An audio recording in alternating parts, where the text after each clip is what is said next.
Good morning, or good evening, depending on where you happen to be at this precise moment. The program that we're about to have will be in English and Spanish, and if you need translation, you can call the number we are now sharing on the chat. And we are recording this program, and it will be published on our webpage.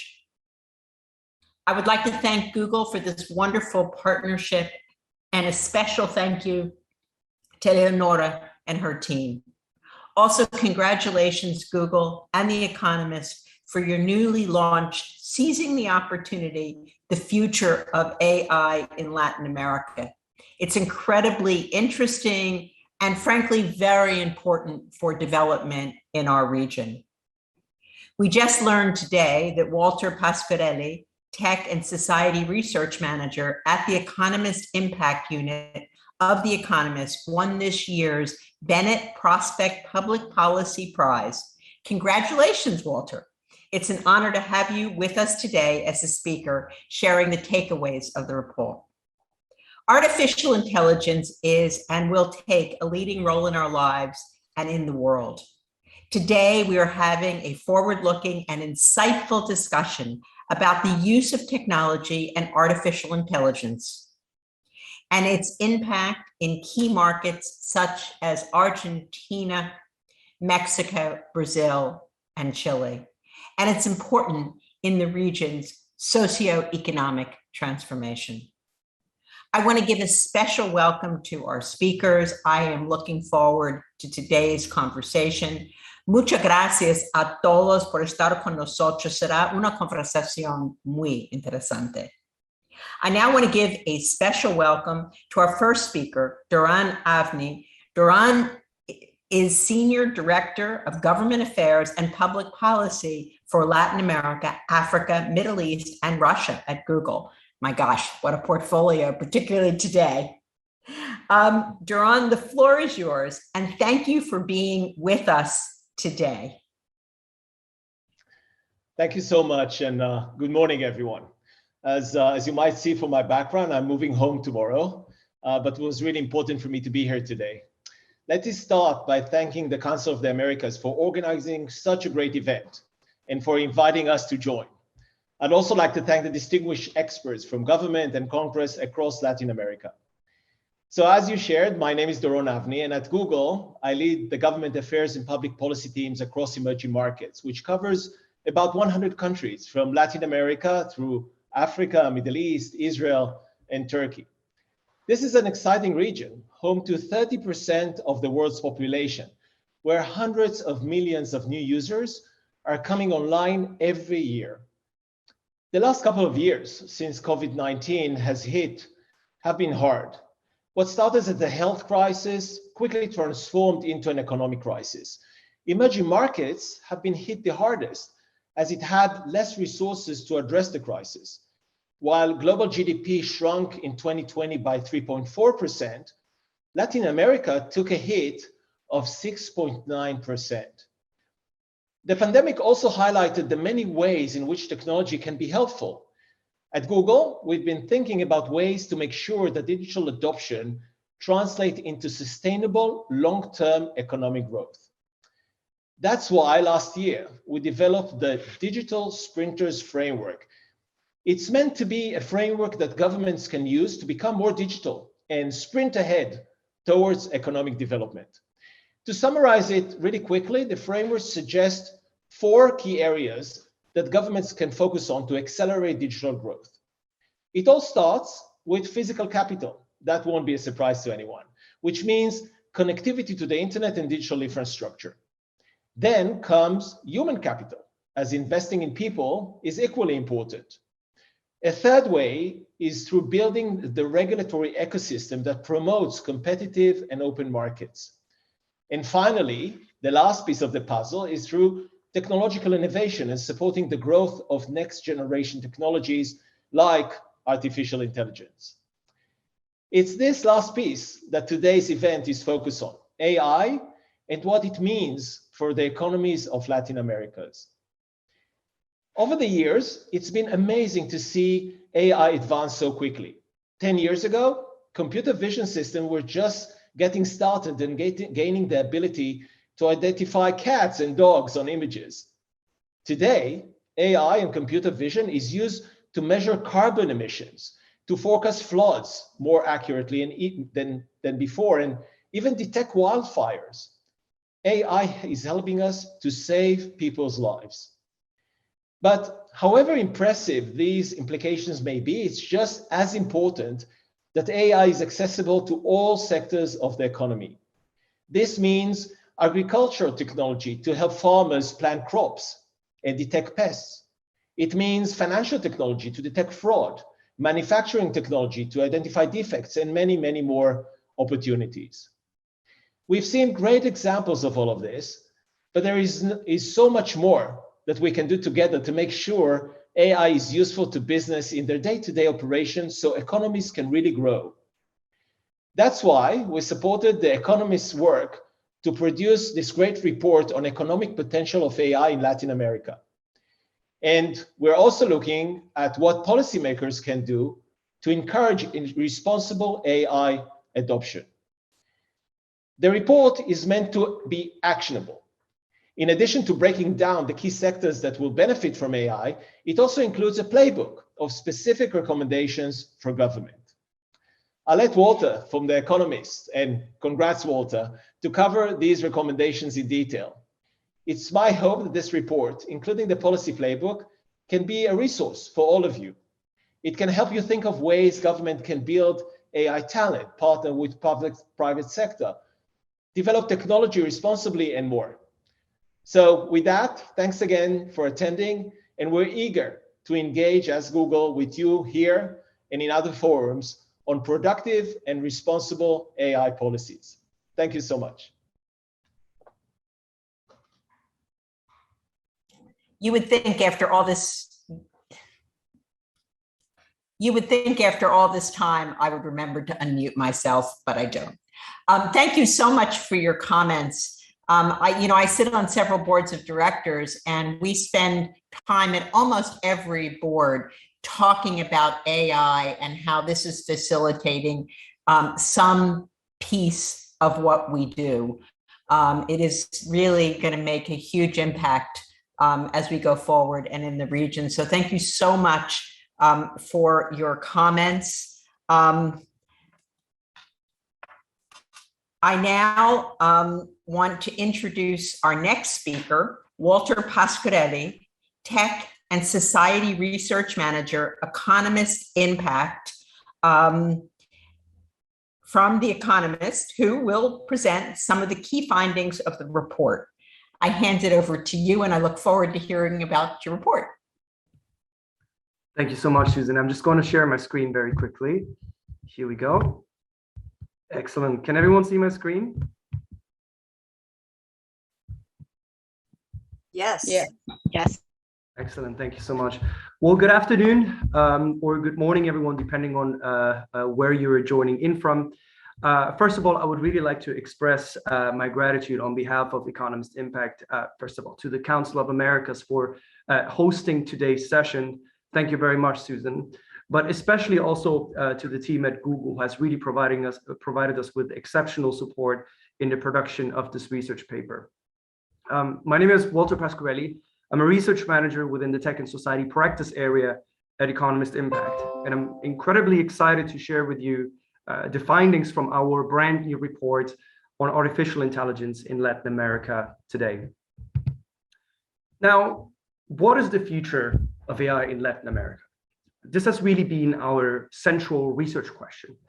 And to find an answer to it, we spoke with about 10 experts from policy, industry, academia. We hosted an internal economist panel with experts. We conducted in-depth desk research and as well as a data audit. And our research focuses on the region as a whole. However, we zoomed specifically into Argentina, Brazil, Chile, Colombia, and Mexico, focusing specifically on the following 4 industries, which are government services, health, agriculture, and finance. If we had to pick one single term really to answer our research questions, Our findings provide actually a very clear indication, as shown in the title of our report, opportunity. And where the region currently stands, how it can seize this opportunity, is what I would really like to discuss with you today. Now, let's start with the policy level. At the policy level, what we have noticed is that in the past approximately, let's say 3 years or so, we really have seen an emergence of national AI policies, and in particular AI strategies. Chile, Brazil, Colombia, Uruguay. These are all examples of countries which have published comprehensive strategies that really underscore the importance of AI, as Susan previously said, to the region's socio-economic transformation.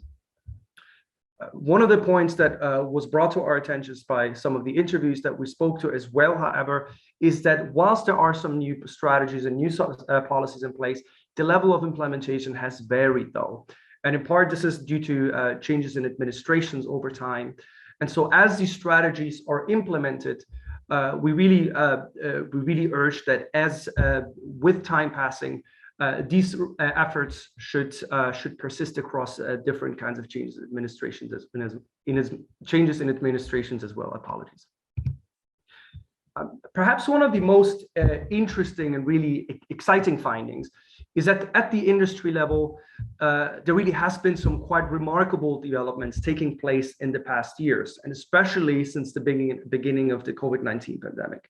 Even The Economist newspaper described a while back that since COVID-19 pandemic, there really has been a boom in AI investments. And our research provides a lot of evidence specifically for this point.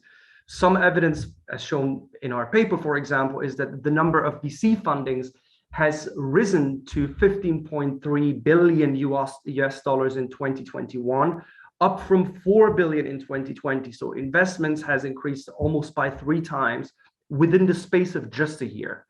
There are a number of reasons for this. First of all, the market historically counted as being underinvested prior to the pandemic, but especially with COVID-19 pandemic, as a number of other research pieces indicate, the emerging technologies really became the way, maybe even the only way in some cases, through which challenges could effectively be tackled. And as one of our interviewees said, and that's one of the quotes, maybe one of my favorite quotes from the report, is that within a very short amount of time, Latin America has really become a land of opportunity for AI investments. Now, how does the impact look across all the industries that we tackle? Now, first of all, in governments across the regions, we find that they're really trialing AI in the delivery of their public services. Interviewees mentioned, for example, the potential of the technology really is something that governments have recognized. And we see this as well in all of the AI strategy documents where the impact of AI in public services is mentioned quite strongly. Argentina, for example, uses is deploying some robotic process automation, RPA in short, to automate some bureaucratic tasks and improve the efficiency of government in the way it works. But health also represents a really promising sector, and it's expected to grow by nearly 38% by 2027. The particularly early screening of health conditions is an area which seems to be very interesting. One of the startups, for example, that we spoke to, called Prosperia in Mexico, scans OCT scans, meaning scans essentially of the human eye. And by applying a machine learning model, it helps predicting and preventing illnesses such as diabetes. But without any doubt, the sector which recorded the highest amount of investments has been the financial sector, where approximately 40% of AI investments have been going towards fintech. And there's a number of reasons for this. First of all, startups such as Nubanks or Rappi, just to mention a few, are really providing just innovative products and services that are transforming the whole financial industry. But secondly, through the pandemic and with payments shifting largely online, previously unbanked people found themselves needing a bank account, essentially. And what this meant is that all of a sudden between May and September 2020, so within the space of 4 months, evidence shows that 40 million people opened up a new bank account, which is something that is exceptionally high. And finally, there is, of course, the field of AgTech. The sector has been growing substantially between only 2005 and 2018. I think it's been like 600%. And this is, however, whilst this number is, of course, exceptionally high compared to the size of the actual agricultural sector in Latin America, it's still to be considered an area which is underinvested. And we can expect to see a lot of activity here happening in the next few years. Now, it's clear that the opportunities here, that the momentum at the policy and industry level too. So how can countries seize this chance? There are still a couple of barriers that the region needs to overcome. We've put them into three broader buckets. The first one is the digital infrastructure and divide. We know that across the region, there's a relatively poor digital infrastructure, which is a prerequisite for AI development. And rural areas, for example, only 23% have access to broadband. The second point, which is an issue that is not only characteristic of Latin America, but perhaps of the world as a whole, is the availability of AI talent. Stimulating AI talent is perhaps, if digital infrastructure and divide is the technical prerequisite, talent is the human one. And making sure that there's sufficient AI talent to join companies and creating these kinds of innovations will be a key challenge to address in the future. And finally, there is then the issue of the perceptions and the responsible use. We are aware of a number of initiatives being implemented already across the region, but as these technologies proliferate, it will be key to ensure that they are being implemented in a way that is responsible and safe. Now, to help policymakers consider how they can tackle these challenges and the policy that they should implement for both the short term and long term, we developed a policy playbook that essentially analyzes policies across 6 key themes that I would like to discuss with you briefly. The first one, and that's perhaps not a surprise, is the nurturing of local talent. As discussed, talent is one of the key prerequisites for making sure that a country can develop its AI infrastructure. And there are a couple of options of how talent can be nurtured. We recommend that this is something that happens really from early childhood onwards by prioritizing STEM skills already at the elementary school, trialing AI tools in elementary schools, but also other issues such as, for example, introducing a special visa for tech talent, or one that is which is typical of the region are, for example, vocational programs in partnership with tech companies so that there can be a direct influx of talent between young talents and companies. The second point is then fostering a local research and development environment. We are aware that in Latin America accounts for only 1.3% of global AI journal publications, at least in a period between 2000 and 2020. And it's an issue which is important because a lot of the new innovations in the field of AI happen specifically at universities. So making sure that there is an AI research budget, and again, creating research partnerships between government, industries, and universities is something that we really think is an area that is quite important to address. Thirdly, as we discussed previously, as the technologies mature, as the technologies are increasingly implemented, it will be key to ensure that they are implemented in a way that is transparent, but safe and especially ethical. There are a couple of ways of how this can be achieved. We are aware, again, of a couple of national AI ethics frameworks that are being implemented across the countries in the region. However, we strongly recommend that these policies should be developed based on high-level, ideally international standards, so that countries and governments act in a way which is in harmony with the rest of the international community. And fourth, this here is, again, similarly like talent, is one of the key prerequisites in developing like an AI infrastructure, which is the creating a robust infrastructure. Perhaps to explain it very simply, the blocks that constitute intelligence in AI is essentially data. And so in order to develop AI systems that are advanced and that are mature and can be implemented, it is quite important that countries across the regions have the right infrastructure in place in order to obtain the right kinds of data sets that they need to develop AI systems. So investments into infrastructures such as 5G to start with is something that we really strongly recommend. Closing the digital divides, establishing, for example, national open data portals, or working towards harmonizing a data governance regulation across the regions is something that we think is very important as well. And the final 2 points that I would like to make is, of course, the industry engagement. And that's because as policymakers will be developing new regulations, it is important that these regulations do not just take place behind closed doors, but are developed in a way that actually foster AI capabilities and the AI economy across the region. A couple of options are there to ensure this. One is, for example, AI procurement legislation, which is a very straightforward one. Another one is developing AI innovation fellowships, as well as public AI challenges where companies are asked to basically solve a problem by proposing their products and services. And finally, as even whilst governments, of course, and are implementing and publishing their AI strategies, it shouldn't just stop there. It is quite important that as time passes by, as innovations accelerate, that governments will be refining their AI policies, again, in collaboration with industry and academia. So in conclusion, it should be said that in terms of AI, these are really very exciting times for the regions. Yes, there are still some challenges that really need to overcome, but I would really like to make clear that all of our experts have really like an overwhelming sense of optimism about the trajectory of the ecosystem, and that with the right policies, Latin America can really thrive as a result of artificial intelligence.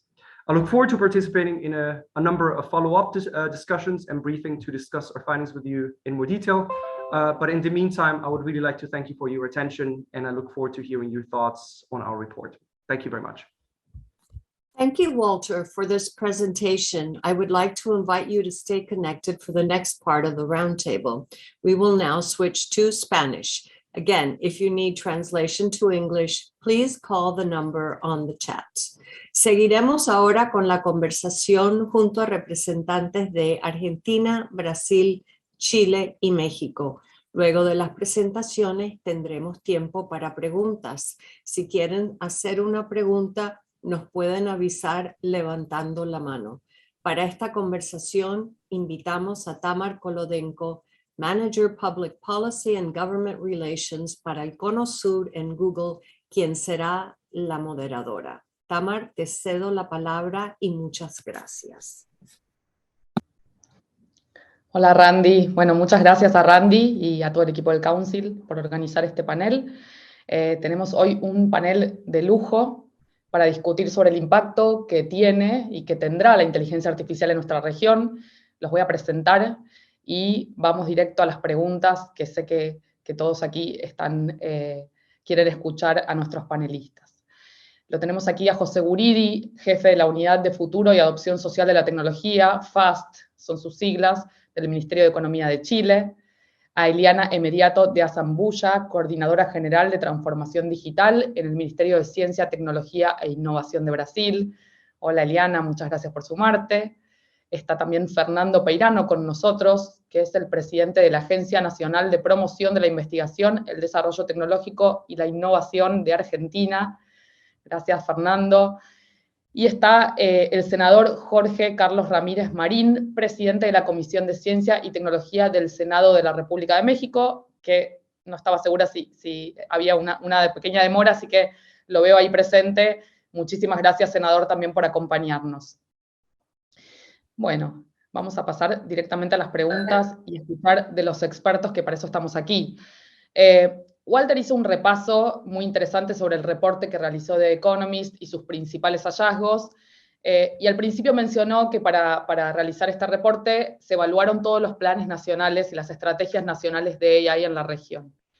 Y lo que vimos en el desarrollo de ese reporte, en la investigación para ese reporte, es que todos los planes nacionales y las estrategias hacen foco en ejes similares. Hay diferencias y hay muchas similitudes. Y las similitudes tienen que ver con, principalmente, cultivar el talento local y el ecosistema local, con fortalecer la infraestructura de conectividad, de nube, y también con asegurarse de que la inteligencia artificial se desarrolle de manera responsable, de manera ética. Y en este sentido, me gustaría partir con José Guridi, que sabemos que ha sido una persona clave en el desarrollo del Plan Nacional de Inteligencia Artificial en Chile.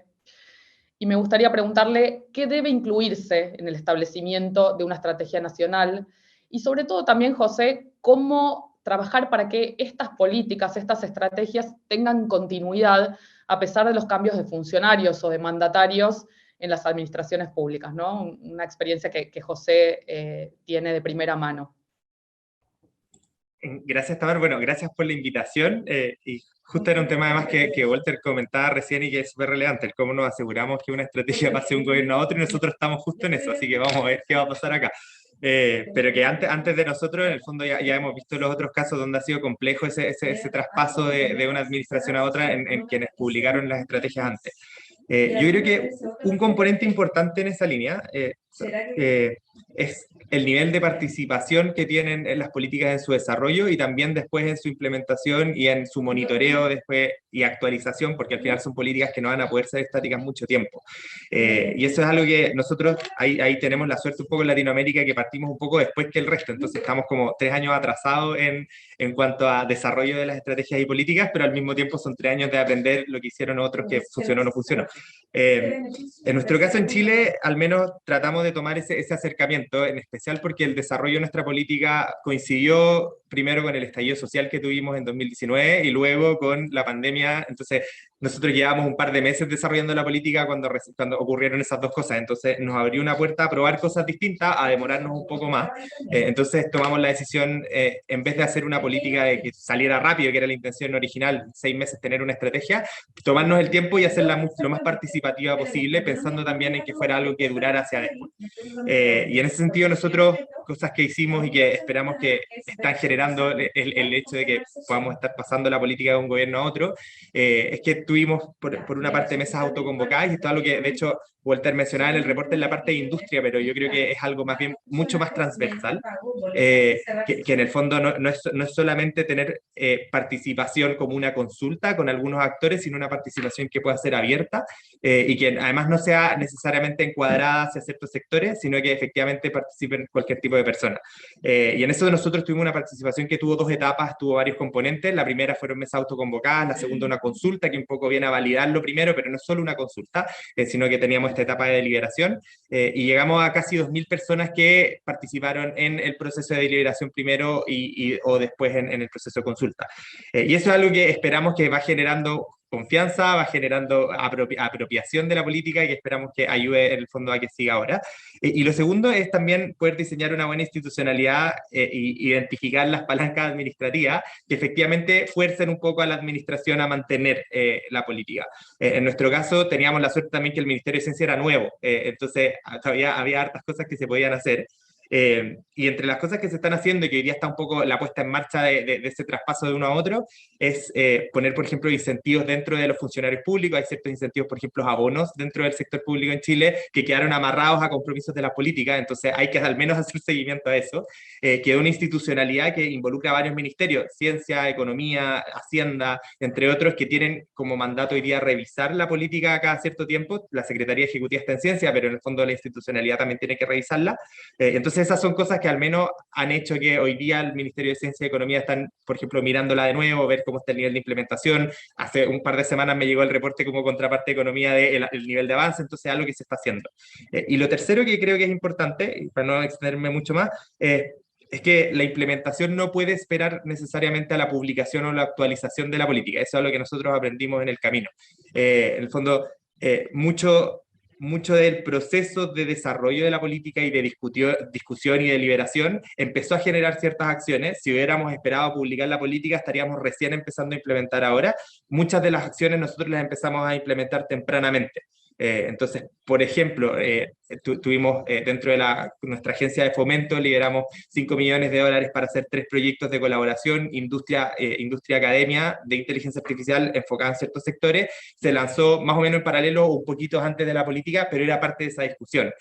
Tuvimos una serie de discusiones sobre la implementación de sandbox regulatorios el año pasado, en paralelo a las últimas etapas de consulta de la política. Entonces, hemos visto que la implementación de las políticas o estrategias tienen que ir muchas veces en paralelo a el trabajo mismo de discusión y de desarrollo de la política pública, considerando en especial es que probablemente estas estrategias y políticas, al menos como lo vemos nosotros, van a ser algo muy vivo que van a ir cambiando muchísimo. O sea, yo siempre decía, mientras hacíamos nuestra política, si en 5 años más miramos y sigue siendo la misma estrategia, es un fracaso. Probablemente es algo que tenga que ir evolucionando, que tenga que ir cambiando, porque la tecnología va cambiando. Entonces es algo que no va a poder ser estático, y ya estamos viendo que Canadá está en su segunda versión, que son justo los primeros que publicaron, ya tienen una segunda. Entonces es algo que yo creo que vamos a ir viendo ahora, esa actualización constante. Excelente, José. Me quedo con estos ejes que vos marcas, ¿no? El tema de los procesos, el enfoque participativo, la institucionalidad, ¿no?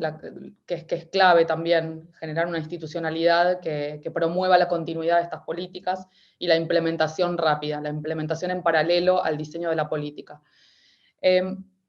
Quisiera seguir un poco con el tema de las políticas nacionales y las estrategias nacionales, y voy a pasar al inglés brevemente para preguntarle a Eliana, because Eliana, we know that Brazil is studying a new regulatory framework for AI.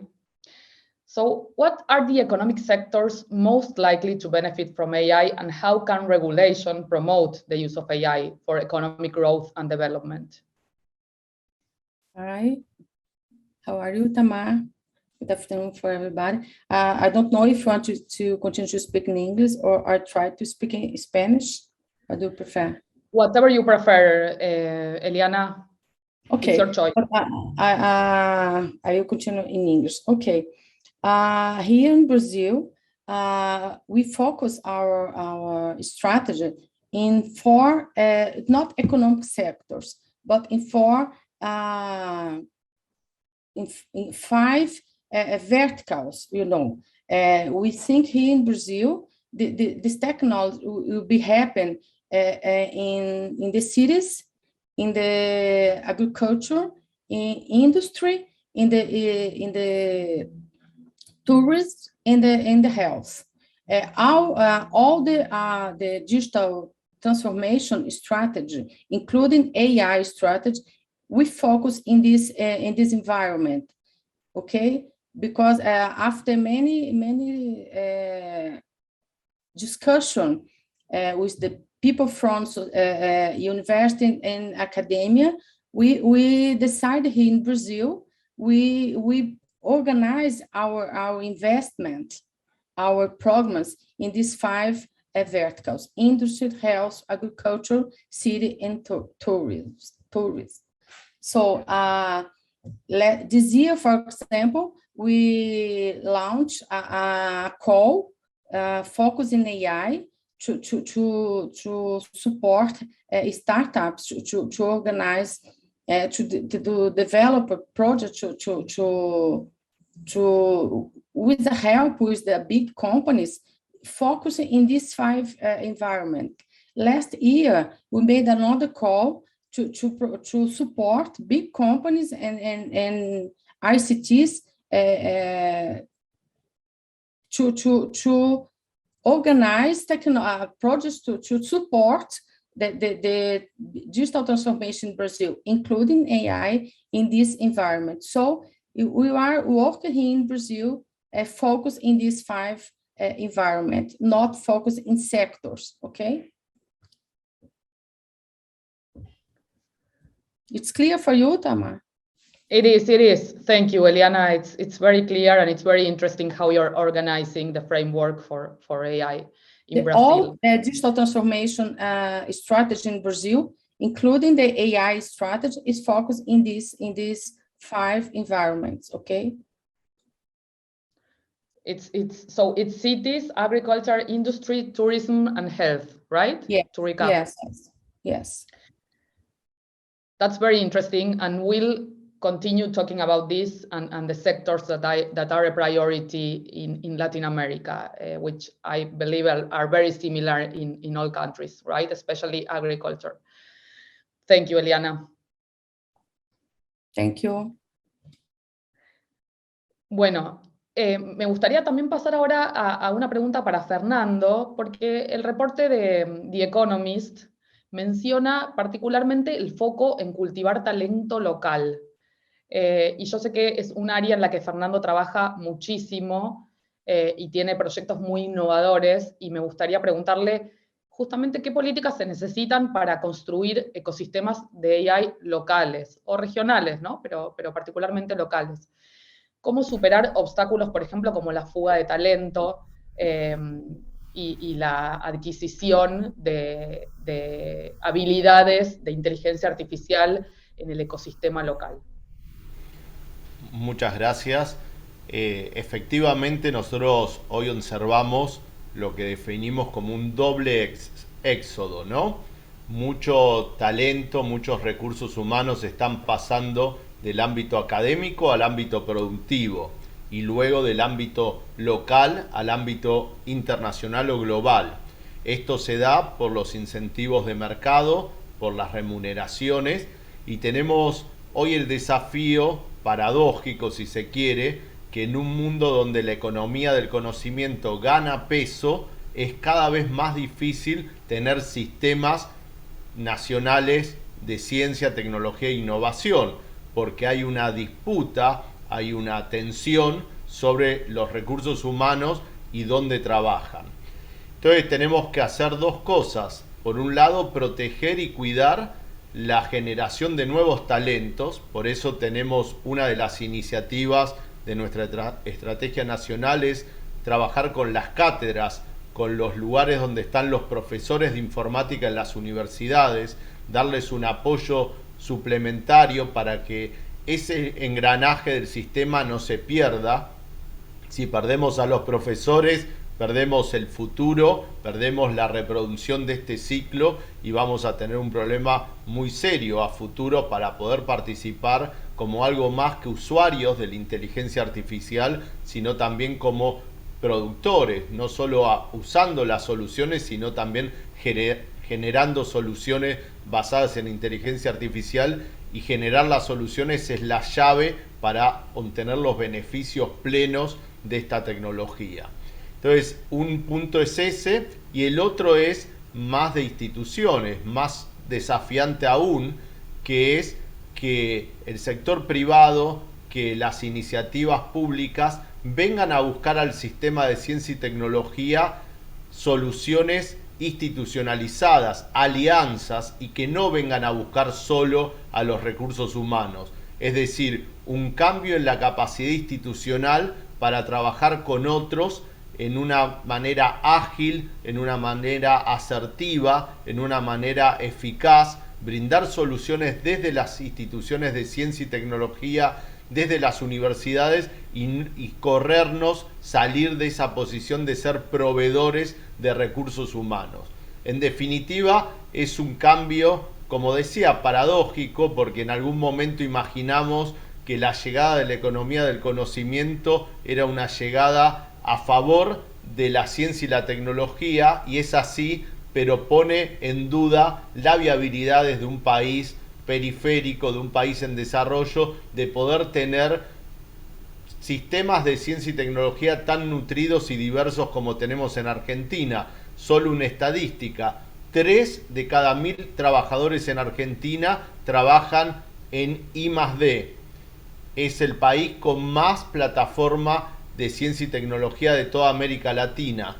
Cómo defender eso y cómo usarlo de punto de apoyo hacia el futuro, hacia construir un entorno más favorable, es un gran desafío. Hoy, y lo dejo para otra intervención, recordar que Argentina tiene sus fortalezas y dinamismo en inteligencia artificial en 3 verticales: fintech, en todo lo que tiene que ver el e-commerce, con grandes empresas como Mercado Libre, y en lo que es agricultura. Esos son los 3 espacios principales de desarrollo de la inteligencia artificial, y tenemos 2 leyes que apostamos a expandir esto. Es la Ley de Promoción de la Economía del Conocimiento, que otorga una serie de beneficios fiscales para quienes están en estas actividades, y que busca generar bienes públicos adecuados para reproducir el sistema futuro, y la Ley de Financiamiento Plurianual de la Ciencia y la Tecnología, a través de la cual la Argentina se propone multiplicar por 4 la inversión en I+D pública de acá a la próxima década, esto es una inversión importante, pero no tanto para lo que es el peso de la ciencia y tecnología en el presupuesto nacional. Hay que abrirle y darle más lugar aún, y creemos que estas dos leyes, más estos tres sectores, estos tres verticales, fintech, comercio y agricultura, pueden ser buenas puntas de lanza para expandir rápidamente los beneficios de la inteligencia artificial hacia otros verticales y otros actores y otras agendas en Argentina. En una próxima intervención les cuento cómo estamos intentando pasar del diagnóstico a la acción con un programa en alianza con el Banco Interamericano de Desarrollo. Excelente, Fernando. Me quedo con esto que mencionás de cómo trabajar de manera articulada entre el sector público y el sector privado en iniciativas que vayan más allá de la competencia por el talento, ¿no? Por la captura del talento de la inteligencia artificial, ¿no? Como un desafío para todos los sectores. Quiero terminar esta primera ronda de preguntas con una pregunta para el senador Ramírez Marín, y me gustaría preguntarle al senador: ¿qué pueden hacer los gobiernos para fomentar el potencial de AI de manera responsable, de manera ética? ¿Y qué ejemplos de políticas públicas exitosas se pueden destacar en esta materia? Tamara, yo creo que el tema está centrado fundamentalmente en la formación de las personas a través de las cuales vamos a desarrollar nuestra política de inteligencia artificial. Pero lo primero, lo indispensable, es tener una política de inteligencia artificial. No sé si me están viendo y me escuchan, porque mi pantalla aparece en blanco. Ah, qué bueno. Lo vemos perfecto, lo escuchamos perfecto, senador. De inteligencia artificial. México fue uno de los 10 países que lograron incluir este tema en la agencia de la Organización de las Naciones Unidas. Pero es un hecho que a partir de este momento, particularmente en el cambio de gobierno, se le dio prioridad al desarrollo de infraestructura para ampliar la conectividad y actualmente para ampliar con costos razonables el ancho de banda. Estamos de acuerdo en que esto es indispensable para que podamos hablar de una estrategia de política, una política de inteligencia artificial, pero también estamos conscientes de que nos hemos estado rezagando en este tema. Una de las razones seguramente es la desigualdad regional de México. Un país tan extenso hoy puede considerar un logro que de 123 millones de habitantes, de acuerdo al último estudio de hábitos para el uso del Internet publicado por el Instituto de Investigaciones Jurídicas de la UNAM, hay 92 millones de personas en México que usan el Internet. Pero, sin duda, en el tema de inteligencia artificial, presentamos un rezago importante. Actualmente se trabaja en la Ley Nacional de Ciencia y Tecnología. Hay 4 distintos proyectos alrededor de esta ley. El Congreso ha decidido que la trabajarán en conjunto diputados y senadores. Los diputados representan a esos distritos donde está reflejada, impactada la desigualdad regional. Por eso es fundamental su participación. Y los senadores que representan a las entidades federativas, igualmente tendremos la oportunidad de emparejar nuestras necesidades en una ley de ciencia y tecnología que va a ser la precursora de la estrategia nacional de inteligencia artificial. Sin embargo, estamos empezando a tener reuniones con los grandes participantes, tanto en la industria como en la academia, y esperamos de esta participación, de esta asociación, obtener frutos importantes para diseñar esta política. La base está en la educación, la base está en la formación, y eso hoy, al día de hoy, no está contemplado en los planes educativos de México. Sin embargo, aunque de manera desagregada y, como he dicho, diferenciada regionalmente, hay muy importantes centros de estudio que están produciendo el mejor recurso humano para el desarrollo de la inteligencia artificial. esta misma situación, esta misma condición de desigualdad ha hecho que el tema de la ética de la inteligencia artificial sea importante y esté incluida en todos estos programas de estudio. ¿Por qué? Porque se están desarrollando muchos de ellos en las zonas de mayor pobreza del país. Resulta relevante decir que en los estados como Yucatán, por ejemplo, represento en el Senado, hoy es un estado el que cuenta con la mayor masa crítica de estudiantes relacionados con temas de inteligencia artificial, innovación, tecnologías de la información. Esto se debe a que tanto el gobierno nacional como el gobierno local, el gobierno estatal, le dieron énfasis a estos temas. Y eso es lo que necesitamos hacer ahora en la ley, que no se trate solamente de casos que se dan generados por las propias necesidades regionales, sino que estén fundados en una estrategia nacional. Hace más de una década que sabemos el impacto que va a tener en la economía de México, en particularmente estos años, el tema de la revolución 4.0. Sabemos qué es lo que va a pasar si no podemos ponernos al día. Y lo que estamos haciendo desde el Congreso, pues, es apurar al Ejecutivo a través de estas acciones para que no solamente sea el de infraestructura de conectividad el que privilegie las estrategias y las políticas de gobierno, sino también el tema de la inteligencia artificial. Yo no tengo, conociendo perfectamente bien el sentimiento de mi nación, no tengo ninguna duda de que pudiera darse un proceso de transhumanización en el auge de la inteligencia artificial, pero tampoco tengo ninguna duda de que tenemos una base cultural y sobre todo una experiencia social suficientemente fuerte para que nunca se dé un caso en el que vayan por separado los objetivos del desarrollo social y los objetivos económicos que pueda perseguir la inteligencia artificial. Al contrario, nuestra búsqueda, nuestra lucha porque la conectividad nos iguale a todos, porque efectivamente todos puedan tener acceso a Internet, fundamento base para la inteligencia artificial, pues es justamente porque no queremos que ninguna de estas aportaciones de la ciencia y particularmente de la economía digital a una nueva sociedad digital signifique la ampliación de una brecha de desigualdad hoy visible en México.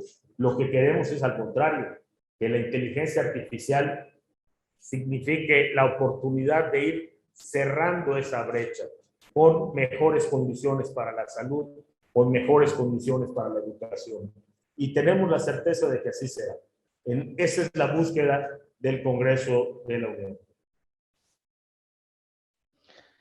Buenísimo, muchas gracias, senador, muy interesante. Me quedo sobre todo también con este comentario sobre la educación, ¿no? La importancia de la educación y el desarrollo de programas de estudio sobre estos temas, pero con una mirada inclusiva, ¿no? Y lo importante que es pensar en todas las etapas educativas, cómo introducimos estos temas desde la primera infancia hasta los planes universitarios, pero con esto que comentaba el senador, ¿no? Con una mirada bien inclusiva.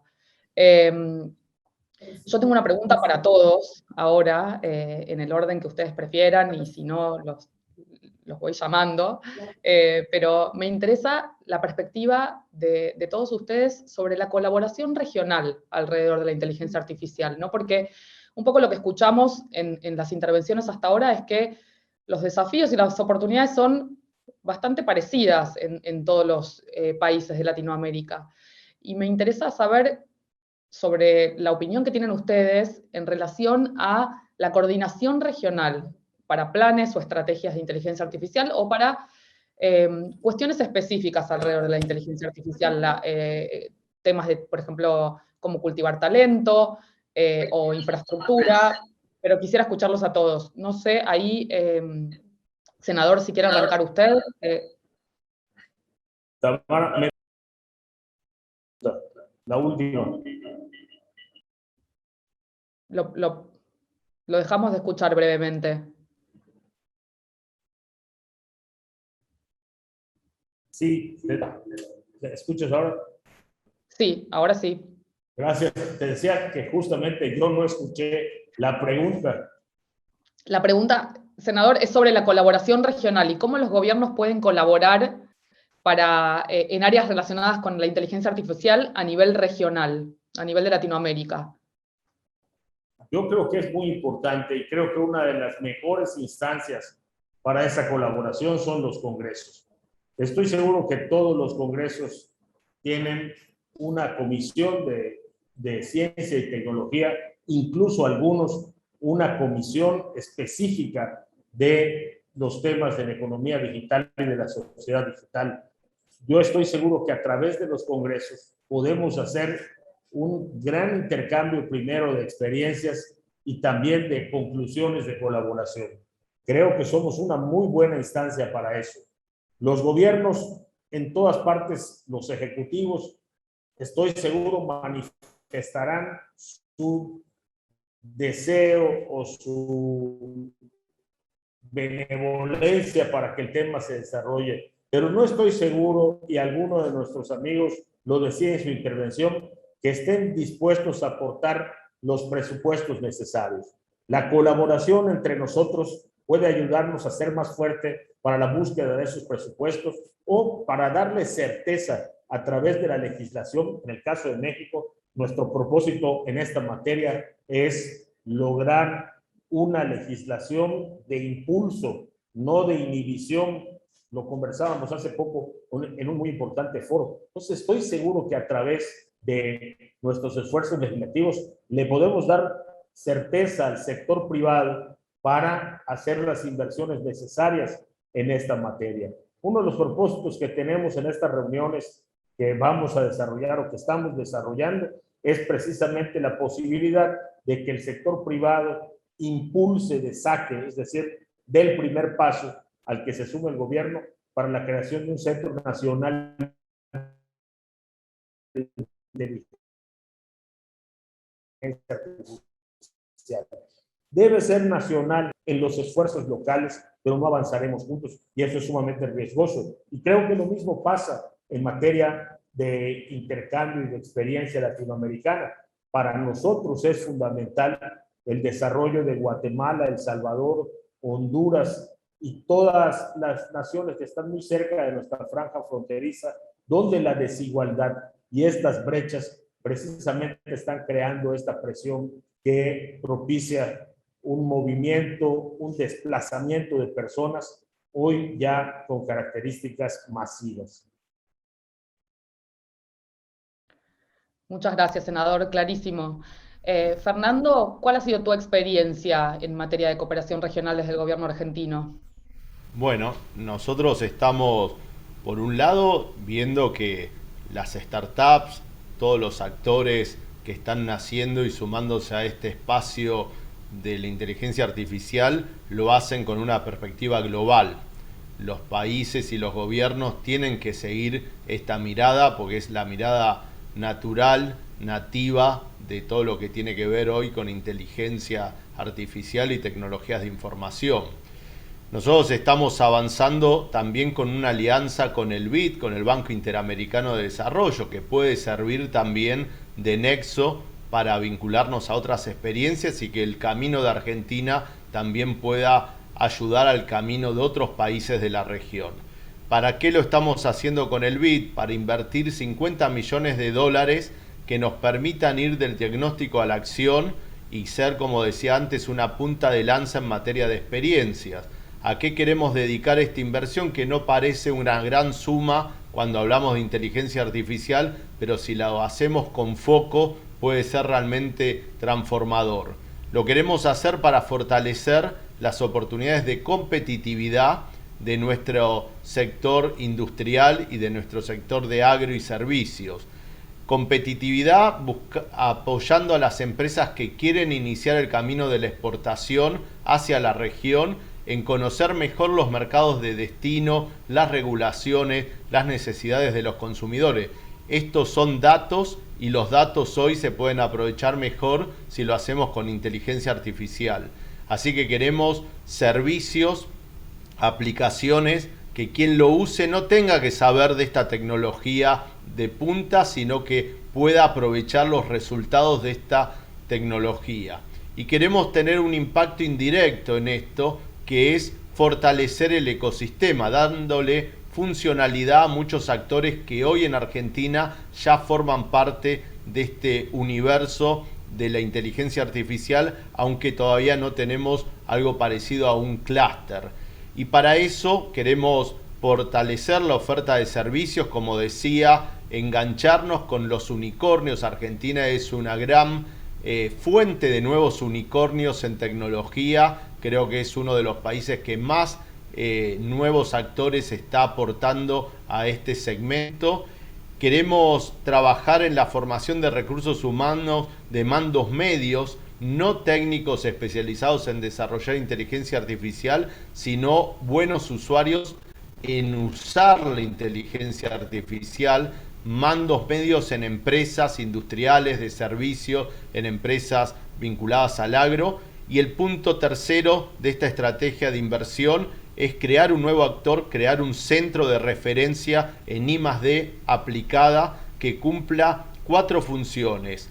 Pueda pagar sueldos competitivos para retener algo de talento puesto en función de una estrategia pública, pueda discutir la ética de los algoritmos y otras cuestiones de política pública sobre cómo vamos a construir decisiones a partir o asistidos con inteligencia artificial, lleve un monitoreo de la I+D básica, de la I+D de frontera, y pueda ayudar a transformar resultados académicos en nuevas startups.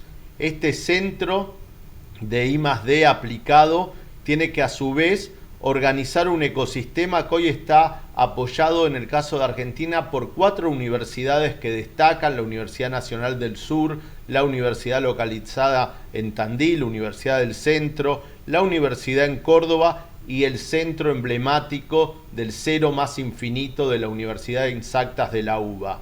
Esto sumado al INVAP, que es un gran actor que ha generado satélites, radares, es decir, señales que hoy no aprovechamos al 100% porque nos falta procesamiento adecuado, sumado a empresas como Google y otras que ya están presentes en Argentina, nos tiene que permitir transformar a un sector que hoy es el tercer exportador en Argentina, el sector de servicios basados en el conocimiento, en un nuevo capítulo, en una nueva etapa donde la inteligencia artificial apoye esto. Y para cerrar dejo 3 preguntas.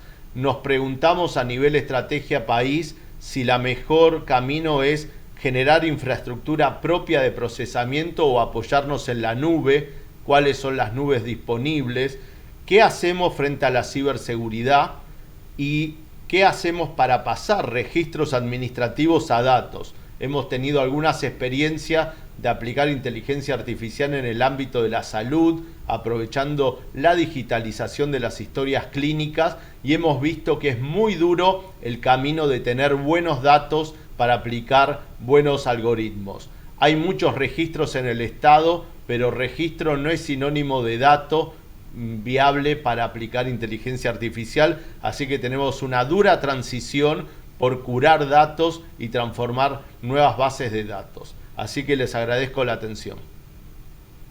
Gracias, Fernando. Sí, el tema de datos es un tema que aparece también mucho en el reporte como un tema clave, así que ahora con las preguntas del público tal vez podemos profundizar, pero me queda pendiente también la pregunta para José y luego para Eliana. José, ¿existe una mirada latinoamericana en una política nacional de inteligencia artificial? ¿Tiene sentido? ¿Cómo se piensa esto de la cooperación regional cuando se realiza una política nacional de inteligencia artificial? Muy buena pregunta. Justamente nosotros en nuestra estrategia, uno de los principios transversales, justamente hablamos de una inteligencia artificial globalizada y en evolución, como tratando de capturar el hecho de que cambia, pero también el hecho de la importancia de la discusión regional y de la discusión internacional. Y esto por varias cosas. Una de ellas es el hecho también acá nuevamente de ir un poco tarde como región hace que hemos llegado tarde a la discusión de principios éticos, a la discusión de estándares y a la discusión de regulación. El 2019 había un paper que he hecho que mostraba la concentración de principios éticos principalmente en Estados Unidos y en Europa, y Latinoamérica no tenía ninguno. Y esto es algo que reconoce, de hecho, los principios éticos de la UNESCO, la recomendación que lanzaron hace poco, que parte reconociendo la falta de participación que ha tenido el ecosistema latinoamericano. Como dato curioso, en el grupo de expertos de la OCDE, cuando yo partí en la implementación de los principios, yo era parte de eso, yo era el único latinoamericano cuando partió la discusión. Entonces, ¿cómo podemos, como Latinoamérica, ser parte de esa discusión? Yo creo que es algo que hemos ido avanzando, pero lento, y que debiéramos ponerle aceleración desde los distintos países. Y esto principalmente porque nuestras idiosincrasias son distintas, nuestra cultura es distinta, entonces no es llegar y adoptar principios y estándares que se desarrollan en Europa o que se desarrollan en Estados Unidos, sino que en realidad es algo que debemos llegar a consensos sociales que son propios de nuestros países y propios de nuestra región. O sea, ahí yo creo que hay un desafío importante, y esto en especial por, no voy a decir a alguien en particular, pero porque ciertos países o regiones tienen una tendencia a ser bien colonialistas en su regulación y en su manera de llevar, en el fondo, la anticipación frente a las tecnologías, que no necesariamente ha mostrado ser la correcta, porque muchas regulaciones se están quedando atrás en innovación frente a países que a veces son un poco más liberales en la regulación, entonces tampoco tenemos una respuesta de cuál es la mejor manera de regular. Pero justamente el hecho es que si es una región que es muy potente en el escenario internacional, la discusión con nosotros como países individuales no tenemos ni una opción de negociar. Entonces, en ese sentido, para poder pararnos en una posición de negociación frente a Europa o a Estados Unidos o a otros, la única opción es que como Latinoamérica podamos generar mayores consensos, podamos trabajar juntos como con posiciones de consenso regional. O sea, yo creo que hay un desafío que está en pañales, pero que efectivamente debiéramos avanzar. Yo creo que la UNESCO tiene un avance en ese sentido de que al menos hizo mesas regionales y participación en distintos lugares, incluyendo Latinoamérica, pero sí creo que hay un espacio importante de colaboración internacional ahí. Y bajando también a temas quizás un poco más específicos y concretos, que yo creo que también son importantes, justo que se salió el tema de datos, el flujo transfronterizo de datos es un tema muy, muy importante que hay que abordar y que no está bien abordado hoy día. Y que esto tiene componentes técnicos de cómo fluyen los datos en Latinoamérica, estándares, temas de conectividad, temas de ciberseguridad, que en el fondo recién nosotros hemos estado viendo, por ejemplo, acuerdos de temas de firma electrónica con Argentina, por ejemplo, pero cómo avanzan esos temas de estándares es algo bien importante para startups que, a propósito que lo mencionaban, están avanzando cada vez más rápido y se expanden por Latinoamérica a veces en menos de un año. Entonces, cómo nosotros podemos empezar a generar estándares son cosas concretas, con componentes técnicos importantes que hay que solucionar. Y lo tercero es, porque en el fondo hoy día estamos un poco, los países que hemos avanzado un poco más, quizá hecho de menos, no sé, Uruguay a Colombia en la mesa, que son como los otros dos que también han avanzado harto en estrategias y políticas, pero también tenemos varios países de la región que todavía no han publicado sus estrategias, y donde creo que los casos de éxito y fracaso que podamos tener los distintos países que ya vamos al menos un par de años más adelante en eso son bien importantes. Entonces, por ejemplo, yo en algún momento estuve conversando con gente en Perú o en Bolivia que estaban empezando a pensar cómo desarrollaron sus estrategias, y ahí creo que quienes ya vamos un poco más avanzados podemos jugar ese rol de casos de éxito en las cosas que salen bien, por ejemplo, en el desafío de transferir de un gobierno a otro, o efectivamente qué cosas no funcionaron en las políticas que no pudieron ser capaces de pasar de un gobierno a otro. El senador recién mencionaba la necesidad de generar una estrategia nacional en México, y justamente México fue el primero que publicó una, pero tuvo ese problema, como cómo se transfería de un gobierno a otro. Entonces uno podía mirar cuando iba 2 años más atrás que México, qué les pasó, qué podemos tratar de hacer nosotros. Argentina tuvo un problema similar. Entonces, en ese sentido, ¿cómo podemos aprender de esas experiencias para ayudar también a los países que todavía les falta mucho en Centroamérica y que en Sudamérica no han desarrollado todavía estrategias como una base para poder tener una hoja de ruta? Creo que también es importante ahí la colaboración internacional. Excelente, José, muy interesante esta cuestión, ¿no?, de cómo podemos aprender unos de otros, ¿no?, y en qué foros o a través de qué procesos se pueden dar esas discusiones, esos diálogos para aprender de las mejores prácticas y también de los fracasos, ¿no?, y evitarlos en el futuro. Eliana, maybe we can finish with you before taking questions from the audience, and we also like to hear from you on this matter of regional cooperation. If you see this, that there is a value for Brazil on having a dialogue or a cooperation with other countries in the region. Ok. Yo voy a hablar ahora en español. Yo creo que es muy importante una cooperación. No estoy segura si es posible tener una estrategia regional. Yo no estoy segura que eso possamos tener. Pero yo creo que es muy importante cambiar experiencias. Por ejemplo, nuestra estrategia de inteligencia artificial empezó a ser hecha en otro gobierno, no ahora. Invitamos mucha gente del sector privado, mucha gente de la academia y mucha gente del gobierno. Y ahora tenemos una estrategia que está más fuerte y no se empezó a ser hecha aquí en ese gobierno. Y pretendemos que esta estrategia se mantenga para el próximo año, cuando vamos a tener otro gobierno. Para esto, aquí en el Ministerio, nosotros invitamos cerca de 30 instituciones de fuera de gobierno para ayudarnos en la gestión de la estrategia. Esto para nosotros es muy importante, porque cuando se cambia el gobierno, nosotros tenemos mucha gente que son de asociaciones de empresas, de universidad, que no se toman parte del gobierno. Y con eso nosotros podemos garantizar que en el próximo año que este año vamos a tener elecciones en Brasil. Tenemos plan de acciones anuales y que nosotros, con estas instituciones, nosotros vamos organizando. Entonces, yo creo que es muy importante esa troca de este cambio de experiencias que podemos hacer con esos países de América del Sur, que tiene estrategias o que pretende hacer una estrategia. Es muy importante. Hay muchos grupos, nosotros en Brasil participamos de grupos de UNESCO, yo creo que Chile también participa del GEPAI, que es otro grupo. Hay muchos grupos que están discutiendo inteligencia artificial en varios grupos. Tenemos ahora un nuevo grupo de OCDE que también discute la experiencia. Tenemos también el otro grupo que participamos aquí en Brasil, que da nombre ELAC, que es América Latina y Caribe. Son grupos, existen muchísimos. No sé si tenemos que crear otros grupos, pero yo creo que el cambio de experiencias es muy importante. Aquí en Brasil, empezamos en 2019 a apoyar centros de investigación y pesquisa,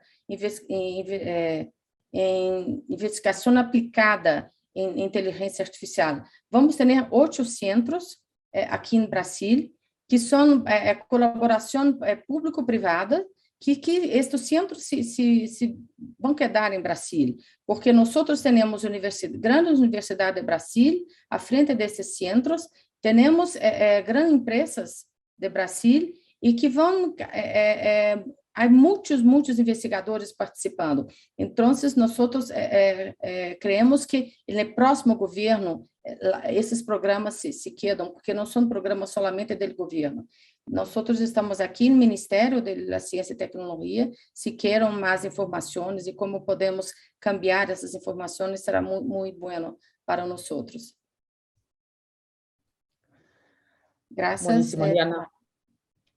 Gracias a vos. Clarísimo de vuelta esta necesidad de cooperar regionalmente y de aprender de las experiencias de los otros países y de encontrar los foros adecuados para hacerlo, ¿no? Porque vemos que hay distintas instancias, pero bueno, hay que ver si son las adecuadas para Latinoamérica o si es necesario encontrar otros procesos para fortalecer el diálogo regional. Voy a abrir a preguntas del público si es que hay. También voy a aprovechar para agradecer a Fernando, que sé que tiene que irse pronto y nos avisó oportunamente, así que no quiero dejar de agradecerle por su participación. Y vamos a ver si hay preguntas del público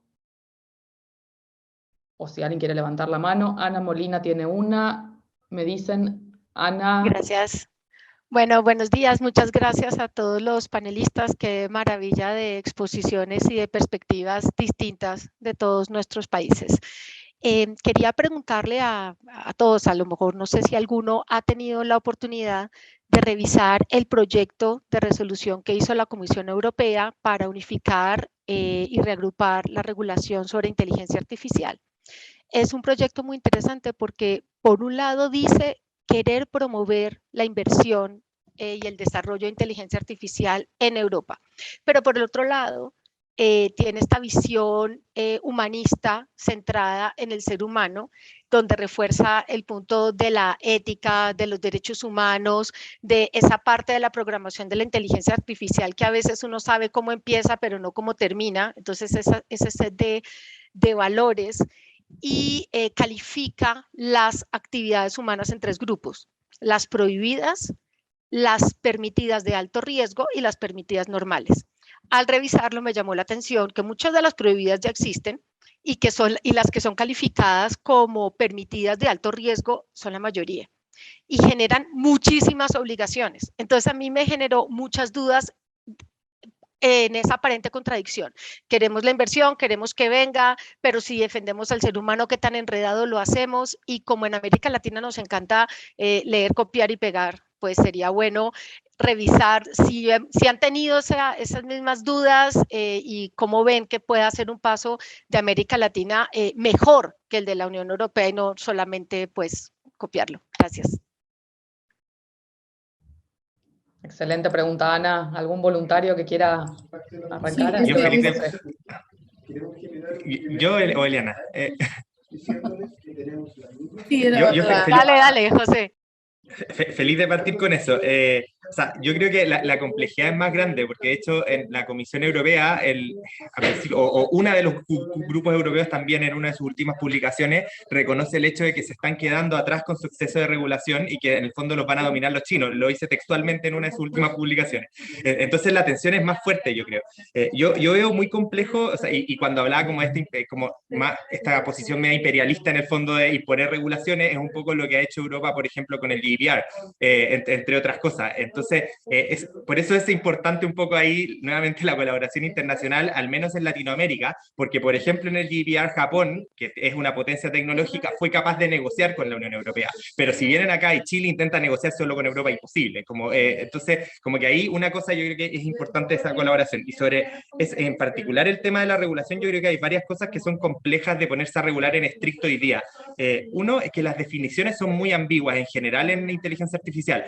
Partiendo por inteligencia artificial, y que en todos los documentos oficiales no hay una definición consensuada, entonces partiendo de ahí, pero si ya vamos a definiciones más específicas como fairness tiene definiciones que son contradictorias en sí mismo, y de hecho uno puede buscar distintos tipos de fairness al momento de calibrar un algoritmo. Entonces, como si uno tiene ese nivel de indefinición, es muy complejo llegar a algo estricto regulatorio, y ahí al menos un poco la visión que teníamos nosotros y que salió harto en la discusión es más bien 2 cosas. Uno, que más que definir un dilema ético o algo como que tiene que ser de una manera, vamos a tener que necesariamente trabajar con tensiones valóricas, donde hay valores que están contrapuestos y vamos a tener que ir a un lado a otro. Y en ese sentido necesitamos, nuevamente vuelvo a algo que dije, deliberación ciudadana, y eso es algo muy, muy importante. Y en esa deliberación también bajarlo muy a específico en caso a caso. Y acá no vamos a poder tener probablemente una gran regulación de inteligencia artificial, sino que vamos a tener que ver el caso específico de salud, el caso específico de transporte, porque muchas veces frente a el mismo tipo de algoritmo tenemos salidas distintas.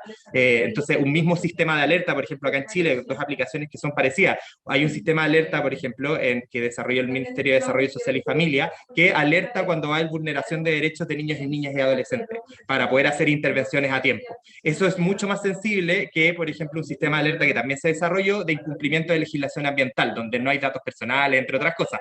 Pero el sistema en sí mismo es el mismo. Ambos son sistemas de alerta con datos distintos en el fondo. Entonces, es difícil regular en general. Y a eso es lo que nosotros queremos avanzar, y que yo creo que Europa de a poco también lo ha ido mirando, es en el fondo experimentación regulatoria.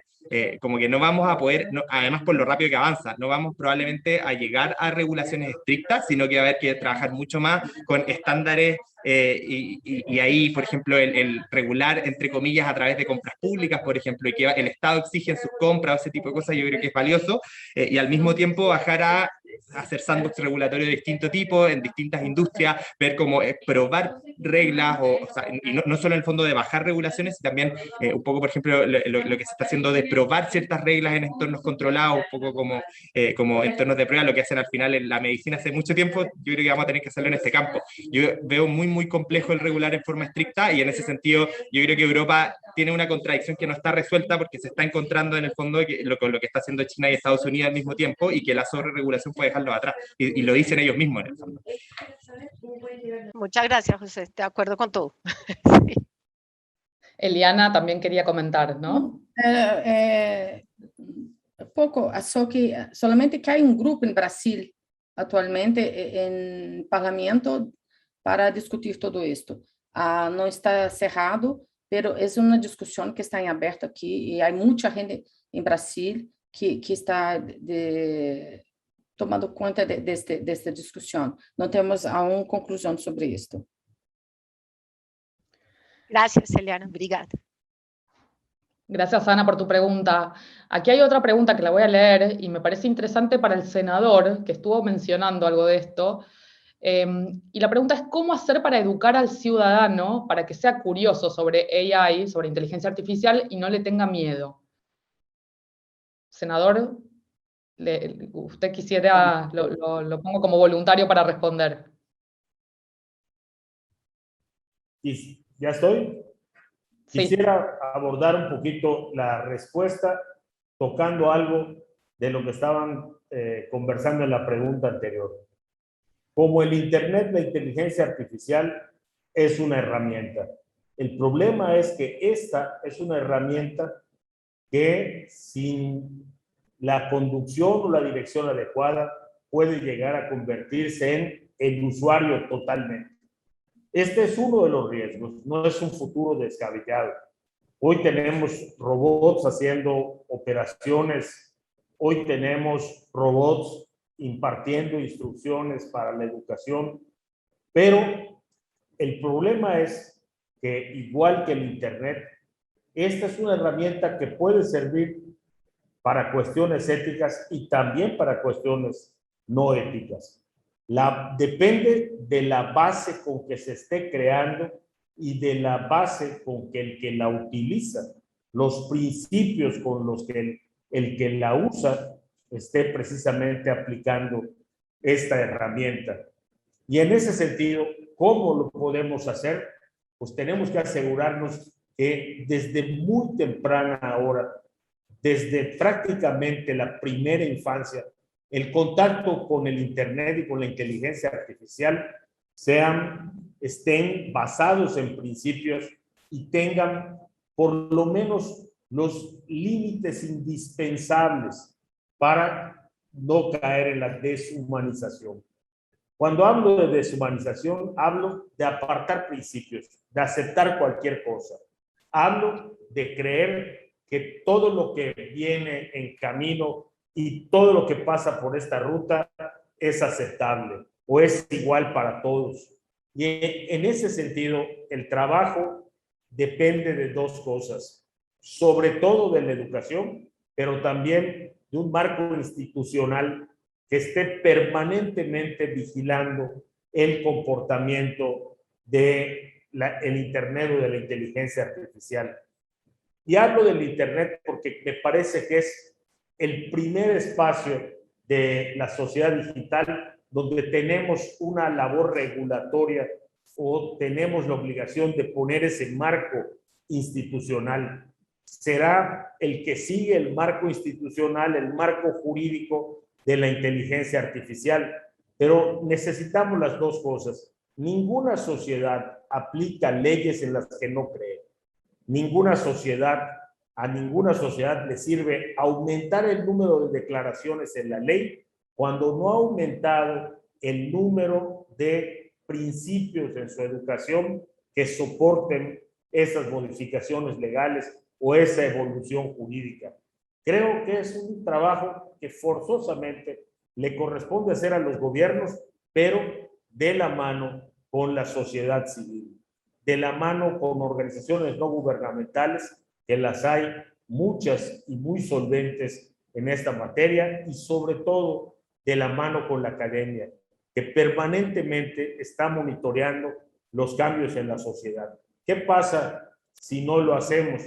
Bueno, hoy tenemos en el Internet un importante tráfico de educación de todos los niveles, ¿sí? Y también tenemos un importante tráfico de drogas. Tenemos en Internet un apasionante sistema de intercambio de comunicación, de experiencias en defensores de derechos humanos y también uno de los mejores vehículos para la trata de personas. La inteligencia artificial debe ser siempre una herramienta y debe estar bajo los controles de personas que con principios éticos la programan, la diseñan, la programan y la aplican. Es indispensable que haya un marco regulatorio, pero no servirá de nada si no hay antes una base educativa, una base formativa que empiece a incorporarla ya a los programas desde la más temprana educación, desde la más temprana etapa escolar, pero no solamente en la parte programática, es decir, en la parte práctica, sino sobre todo en todo lo relacionado con la autorregulación, con el uso responsable y ético de estas herramientas.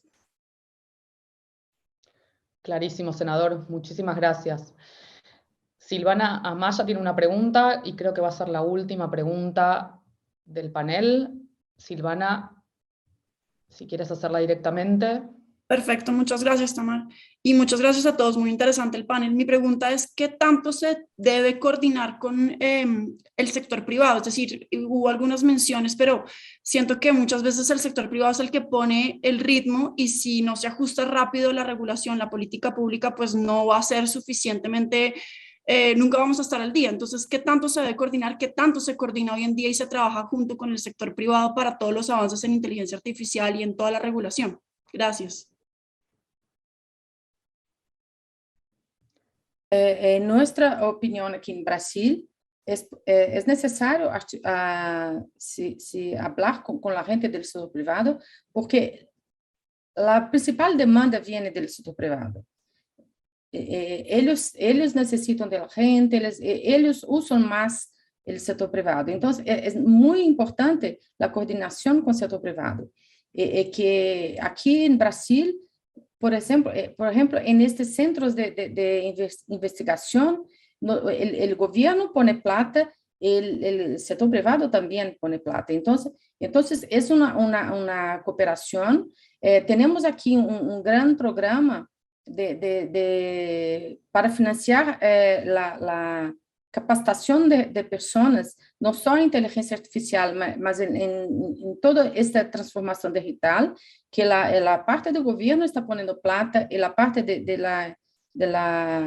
de iniciativa privada también. Entonces, es muy importante que se articulen en este tema de inteligencia artificial y también en otras tecnologías que todas las políticas estén en articulación con la iniciativa privada, porque el final, la gente si pretende estar con la capacitación para trabajar en empresas, para trabajar en instituciones científicas, pero todo mundo, es un programa que tiene que estar articulado con todos. Que estamos trabajando aquí en Brasil, porque creemos que no es una acción solamente de gobierno y de interés de gobierno, y sí de todas esas tres partes que tienen que estar articuladas, en especial la iniciativa privada.